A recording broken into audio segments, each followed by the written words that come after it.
Hey guys, we're going to be transplanting the Acerola tree right now. Let's get started. So this Acerola tree has been in this pot for quite a long time now. It is really time to transplant this, get into a bigger pot so it will get bigger and have really nutritious, super little berries for me. Like I said in my previous episode, if you guys have not catched that, I'll leave a link down below or just on the card up there so you guys can go check out this amazing tasting fruit that is super high in vitamin C. So really excited to get this going. So I've chosen to go with a felted pot over a traditional pot for Acerola because it helps to kind of keep the soil a little drier, because when the Acerola flowers, I learned that actually it would drop. The flowers would drop if you water it too much, or it just kind of likes like a bit of a dry spell. That's why we are going to be planting in this 7-gallon. Hopefully I don't have to transplant it anymore, but the largest size I might go up to is probably about 15 gallons or something, because of the space that I have here is quite narrow. Then I got this acting as a dish here for this. I'm going to just place it on top. If you guys have seen my Chinese or Asian 99-cent store episode, that's where I picked this up. This is surprisingly made in India. It's a really good quality one for pretty inexpensive. It was a bird just interrupted me. I thought he was caught, but he's actually trying to get something on the ARC trail list there. Anyway, yeah, so let's get started. I'm going to show you guys how I mix my potting soil. I'm usually pretty casual with it. The way I do it is there's no exact formula, except the formula for me is usually just throw in a bunch of different kind of organic products that I have. So right now I'm actually going to be using this one, the Vermifier. Was one of my favorite potting soil. You can pick that up usually at your local hydroponic store. And then I got some worm casting, a little bit of soil acidifier, because tropical plants tend to like the soil to be a little bit on the acidic side, just a little bit. So I'm just gonna add a little handful and mix it in there. Also, because these are some expired food from my dog Lotus. As some of you guys may know, if you have caught one of the previous episodes also, that I've explained this whole love journey between me and her, and that she has crossed over, or some of you guys call it passed on. So I got, a lot of the stuff has been donated, but these actually have been expired. So I don't want to be donating expired food. This is all high quality, like this is free range, or made in small batches, raw foods. Everything that I was giving her was just, free of pesticide. It's just all whole foods, very natural, sometimes organic. And then this is ocean kelp. I usually use kelp in the garden anyway, so this would add some trace minerals in there. And then I got some rock dust and some mycorrhiza. Alright, let's get the mix started. We're going to have a nice big home today. Right here.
Got some juice pulp, some pulp that I was juicing yesterday. I'm just gonna throw that in also. Just doing some in-place composting, so the feeding the worms.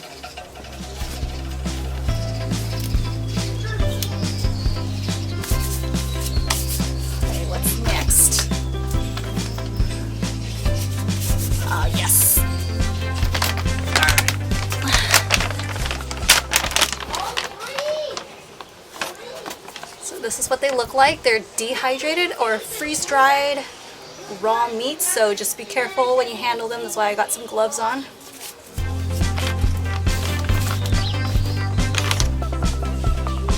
Cool. Oh goodness. All right.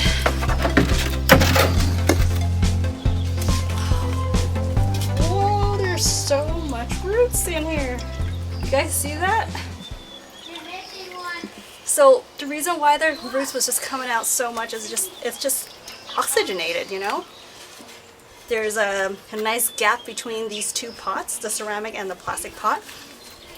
So when there's oxygen, it actually encourages root growth. That's why you're seeing so much in there.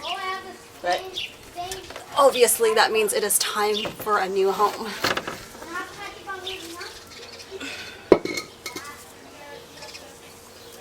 Alright.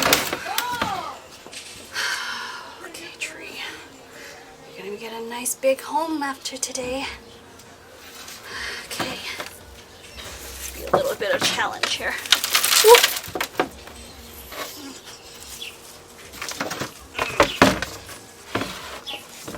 Let's give it a little squeeze.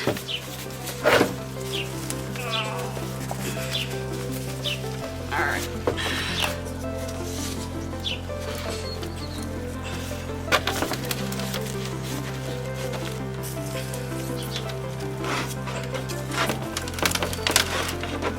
Remember, if it's too tight, don't pull. Keep massaging it. Keep turning it.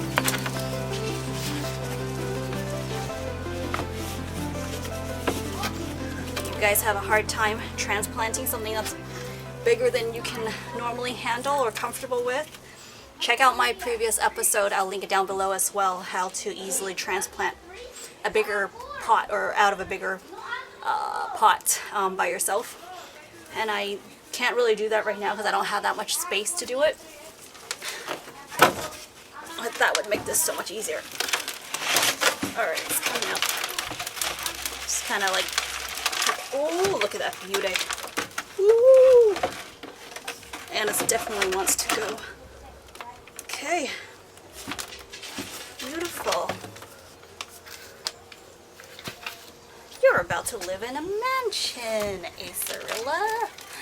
Not quite a mansion, but a very good size home compared to where you were living in before, but you were looking pretty good. But leaves are a bit yellow right now from the cold winter, so hopefully you'll get some nice new growth this summer or this spring.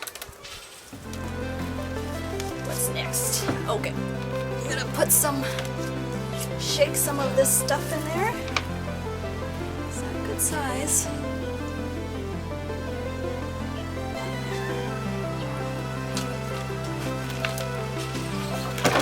Need to reduce some more.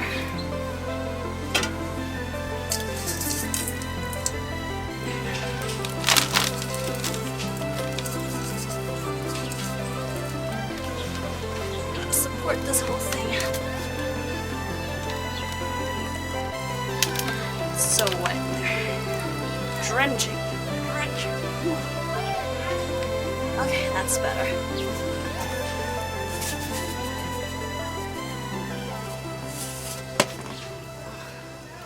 Shake all this goodness, this magic dust, all over it.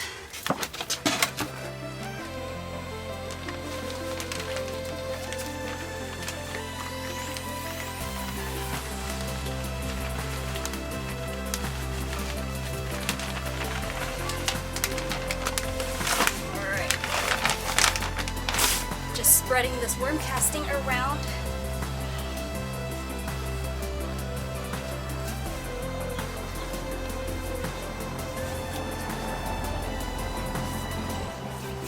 Alright.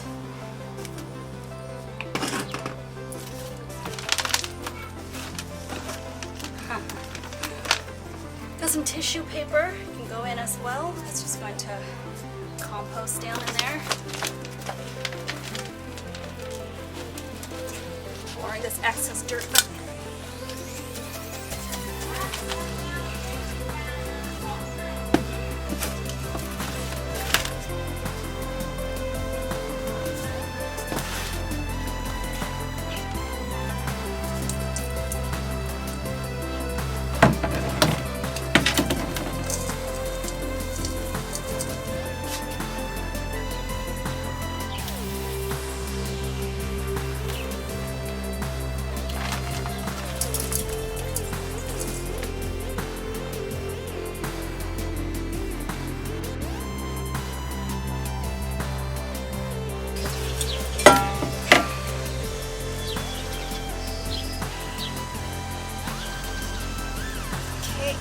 some room, I'm going to add some flowers in here, some edible flowers and a woolly, what is it called? Woolly lamb's ear.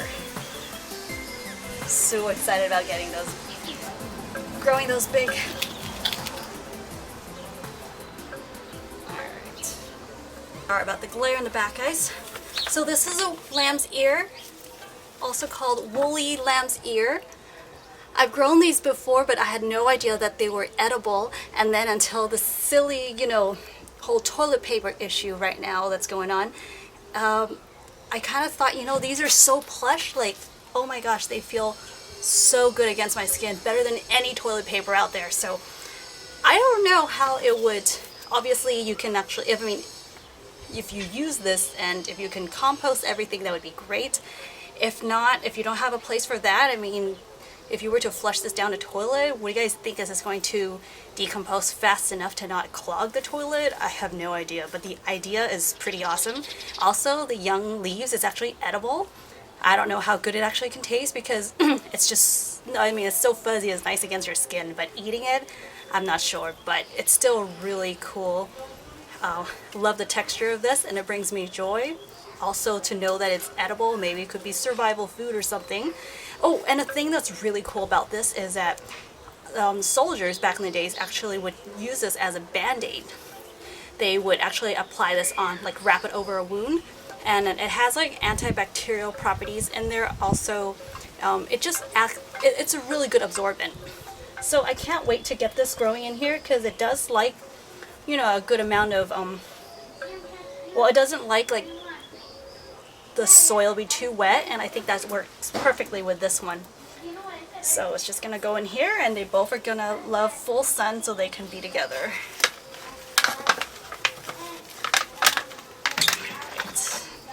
Holy flesh! Oh, so cute. It can go right in here.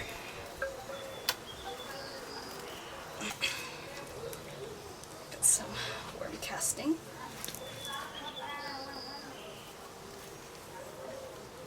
Sit. It's going to be a lot of fun. Then the next one, I'm going to do some edible. Oh, actually, I'm going to get marigold. Also can do a bit more drought tolerant than, say, calendula or something, because I do have some calendula right now. But marigolds would work best, I think, in full sun, and just I think they're going to be great together. Smells so good.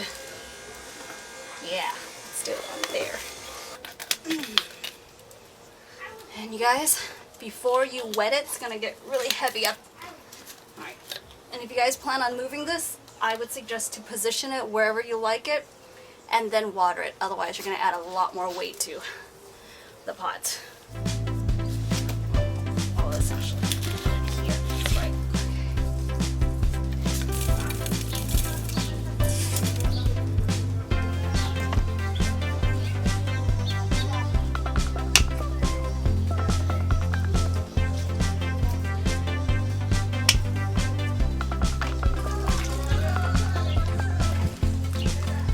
Thank you so much for joining me on this episode, you guys. If you enjoyed my content, I encourage you to consider supporting my channel and my work to grow. Thank you for all your comments. Your comments sometimes would spark creativity, would give me ideas, and to create more content to share with you guys. So thank you all so much for supporting me through liking and sharing my videos and subscribing to my channel as well. And another way you can support my channel is if you're ready to grow some things. I do have plants and seeds available on my website. So I'll leave the links of everything I just mentioned just below this video. And if you'd like to follow me on Facebook or Instagram, I have instant updates of my life and where I'm at, what I'm doing, what I'm eating, all that sort of fun stuff. Yeah, so I share that through Instagram and Facebook. So I'll leave the links to everything I just mentioned just below this video, you guys. Thank you all so much. Take care, and I will see you right back here in the next video. Bye.